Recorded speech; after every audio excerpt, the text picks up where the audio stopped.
Please like and subscribe to our channel and click the bell icon to get new video updates.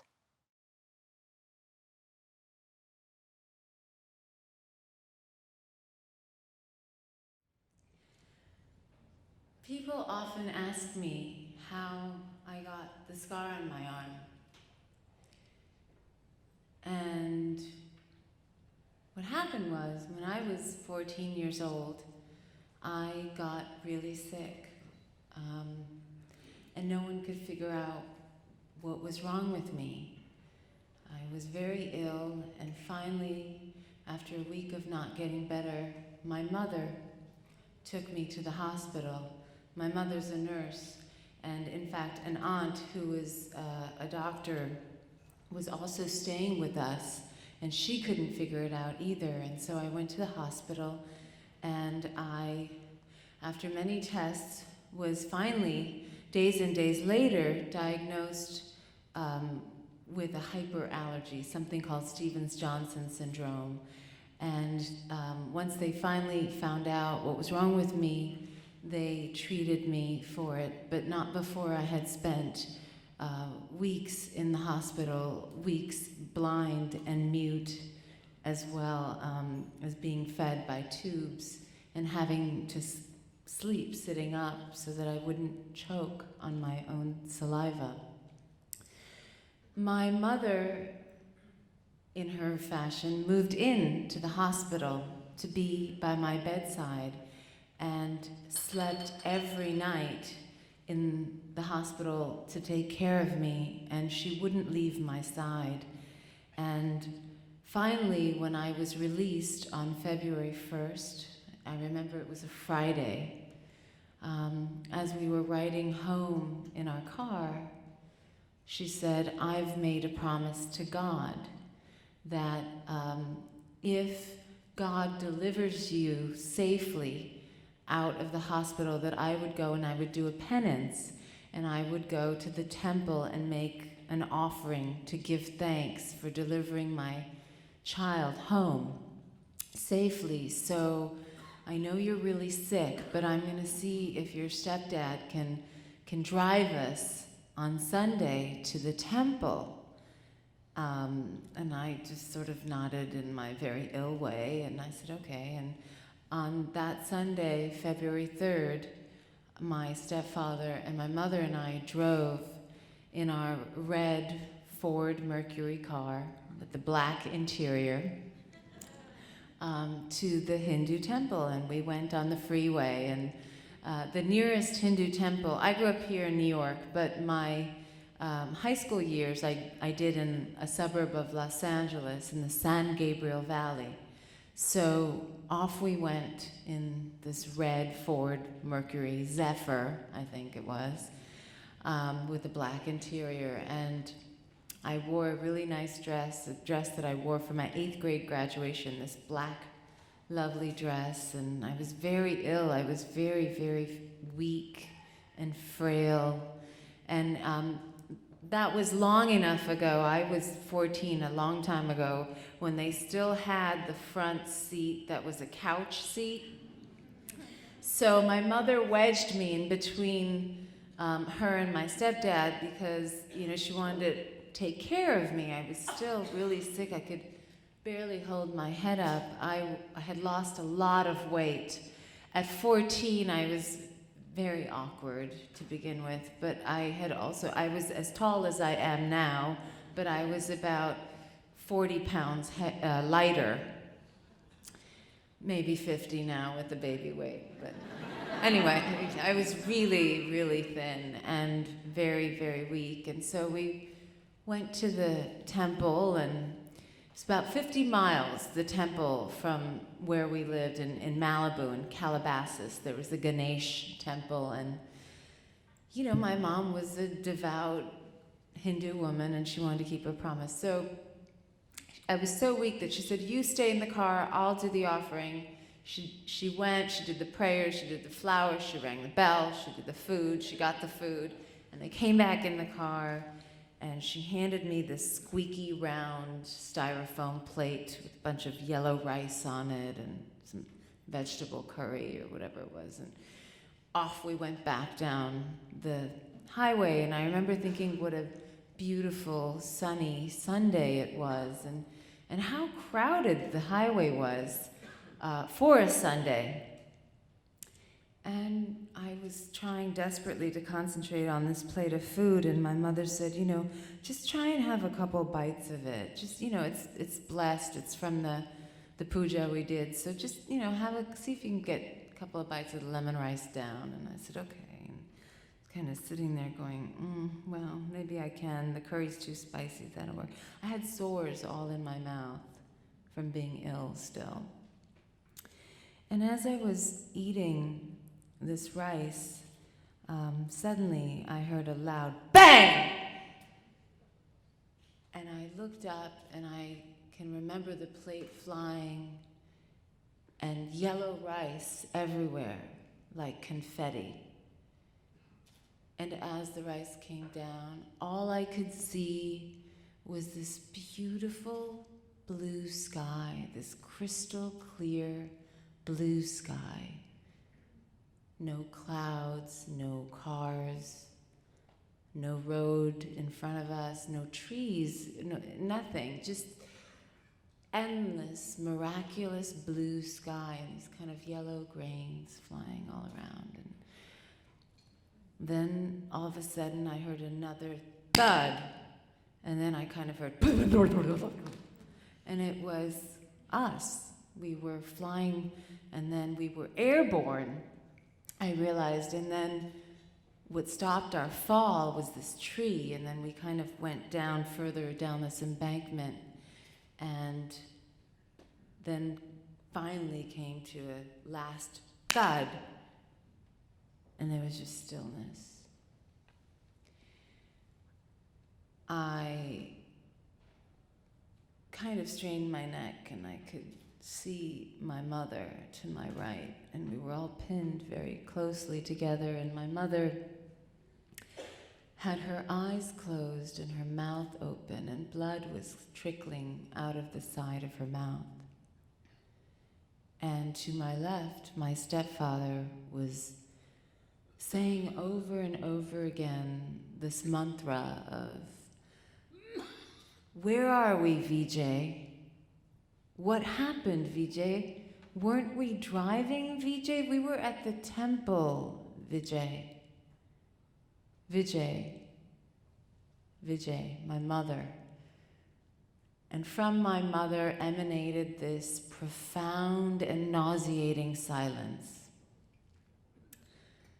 And I started to scream at my mother. I started to say, "Mom, are you awake? Are you awake? If you're awake, say something. Say something, please. If you're not awake, I love you, Mommy. I love you. If you are awake, I love you, but please say something." And in the back of me screaming was this chorus, this non-stop loop of my stepfather, almost like that cliche image or track that the cartoons, when a bird or a cartoon character is hit on the head and they say, "Where am I? What's going on?" That was exactly what he was doing. And he just kept repeating this, and I tried to talk to him and he wouldn't listen. And at that time I was 14, and my stepfather used to annoy the shit out of me. And of course, in this kind of life and death traumatic occurrence in our family's lives, he would continue to annoy the shit out of me. But, whatever. And it was, all of a sudden I started feeling things. I started feeling hot and cold and wet and sticky and itchy and burning. And all I could feel from my mother was this silence emanating from her that kept getting louder and louder, this silence. Then I finally heard a man call down to us and say, "Are you okay? Are you okay?" I said, "Yes, we're alive, please get help, please get help." And then a bunch of firemen came, and I remember hearing the crunch of their boots down the leaves, on the leaves, down the embankment. And they came and, they kind of I heard chainsaws, I heard a helicopter in the distance approaching. I heard blow torches.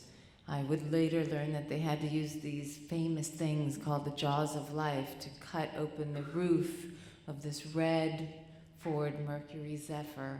I don't even think my mom had paid off the car loan by then, but they took it out and I remember the paramedics cutting this beautiful black dress that I loved so much. And I heard a voice say, "Be careful of her pubis." And they cut up the dress and they, exposed. And it's interesting because I remember when I got in the car, sitting on that black seat with my black dress, thinking, all you can see is my skin. Isn't that cool? Because it's all blending in. So, I got taken to the City of Angels, and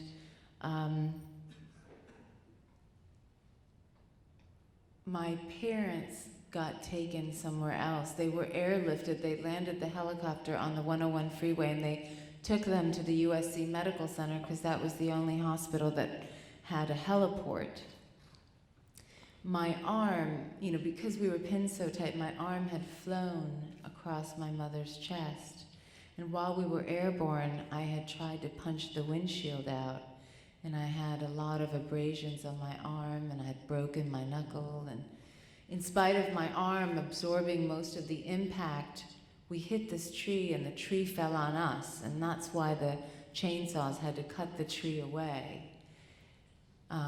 And so my arm was just shattered in many pieces. But in spite of this, under my arm, my mother still broke her sternum and 5 ribs, and her heart was squeezed. And that's why they had to airlift her out.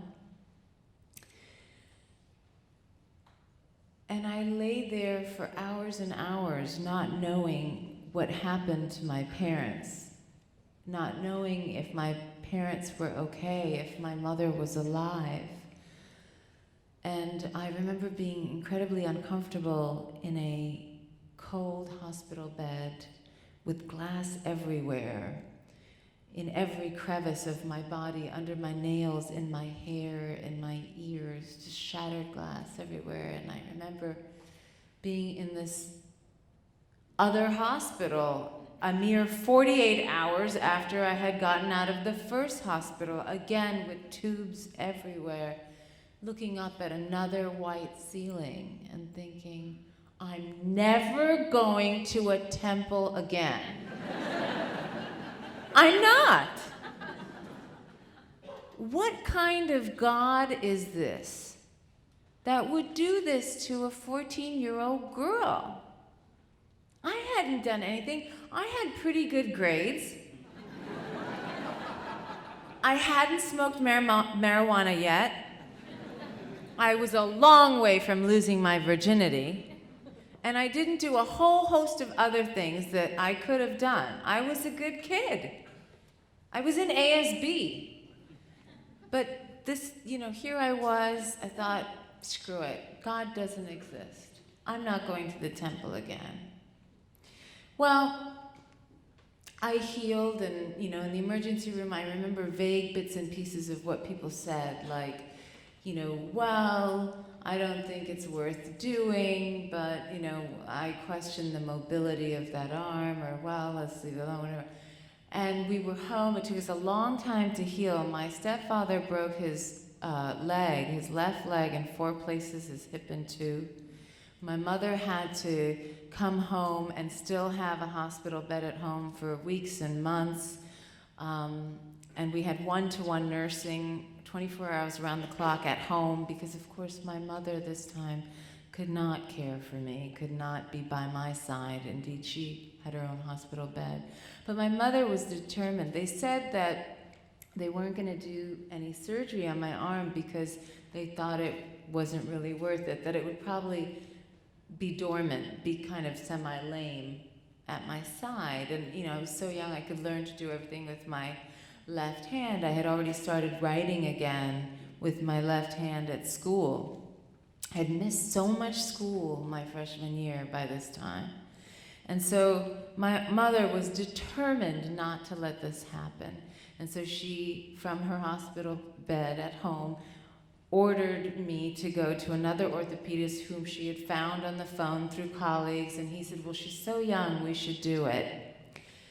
And he decided to do surgery on my arm, and I got this very beautiful, thin scratch of a surgery incision, and there was a cylindrical metal plate that was put on. And in spite of that surgery, I still had to have physical therapy every morning for a year before school. And as my arm got better, the scar got worse. It got thicker and darker and ropier and got raised. And, you know, I was very awkward to begin with, and I was I was 14, I had all these hormones and feeling off about my body, and I knew that the scar on my forearm was looking bad, and so I knew what was to come with this scar. And so anyway, years go by, and I had to have multiple surgeries on the arm. Every time the arm got more and more better, and every time the scar got longer and thicker and ropier and darker. And, you know, I kind of found ways to look normal while hiding it, you know. And I would go on dates in college, and I would have to really think about whether I was going to wear a short-sleeve blouse or a long-sleeve blouse. And then I was studying abroad, and I started modeling, of all things. And, you know, I wasn't a fancy model. I used it, I graduated from college, and then I really started modeling to pay off my college loans. It was a fit model, a work-a-day model. And then this weird thing happened where I was on a casting, and this guy was an agent for a bunch of photographers, and he took a bunch of Polaroids of us, and then he called the agency a few days later, and the agency called me, and they said, guess what? Helmut Newton wants to shoot you. And, you know, I was young, and I was like, who's Helmut Newton? They said, you know, Helmut Newton, the guy, he's great. He does these beautiful, sexy, dangerous, edgy pictures of women, and he wants to shoot you. And I said, oh, okay. They said, but he wants to shoot you nude. Oh, I said. Oh, but he loves your scar. He absolutely loves your scar. I said, really? He said, yeah, he just loves it. He just really loves it. I said, okay. Anyway, I canceled that job because I didn't want to pose nude. I was modest then. And they were like, nobody cancels on Helmut Newton. How can you do that? I didn't want to, you know, I was shy. And then he actually called back 6 weeks later, and he wanted to book me again. And I said, okay, but I'm not showing you know what. And he said, okay, well, that make you a deal. Just show you the top. You know, there's all this like deal making and negotiation going on. Because I don't care what you do, but I want to see that scar. I said, okay, but can I wear my hair down so it goes over the... Yeah, whatever, okay. So I don't even want to see your face, really. I just like the scar. Okay. So, you know, so it was really interesting. So before, my agency would, you know, when they were calling around, so they'd get comments like, you know, she's kind of pretty, but that scar. Those same people were calling, going, can we book the girl with the scar? This was, of course, the 90s grunge period, right? Grunge was everywhere, and there were like all these tattoo models doing Calvin Klein. And, you know, I don't have any tattoos, but I have the scar, so you know, I kind of sailed the scar angle, and it was really interesting because it's amazing that somebody else thinking you're cool can make you think differently of yourself. And you know, fashion people, sorry Simon, but fashion people are so, well, they're fickle, right? Fashion is very cyclical. So all of a sudden I was doing all these runway shows, you know, I was like doing Alberta Ferretti and Hervé Leger and all these great, and so my salary went up, and you know, all of a sudden I was the girl with the scar. So, you know, maybe the scar was this mixed blessing in a way, right? Because it paid off my college loans, it, you know, bought me an apartment, paid off my mom's mortgage, a lot of cool things. So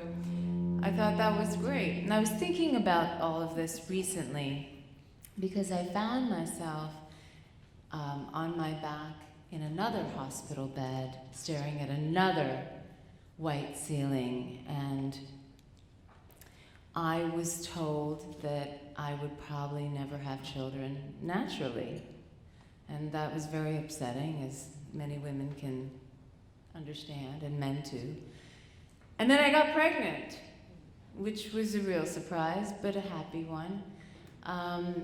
And then I was told it would be a difficult pregnancy, and then it was a really difficult pregnancy, and I was ordered on complete bed rest the last trimester of my pregnancy, and my mother, in true fashion, moved in with me the next day. Yeah, it's true. And you know, when your mother moves in with you at 39, it's a completely different experience. But there she was, valiant in her nurturing, and you know, it was a very scary last few weeks of the pregnancy. I wound up going to the hospital more than once before I had the baby, and one time for 5 days with a fetal heart monitor and tubes everywhere, and staring at the ceiling and thinking to myself, God, please get me out of here. Please deliver me and my child intact and healthy out of this hospital. And I recently, miraculously, found myself again with my mother in another car, this time going to Flushing, Queens, to another temple, but this time to give thanks for the safety and delivery of my daughter. Thank you.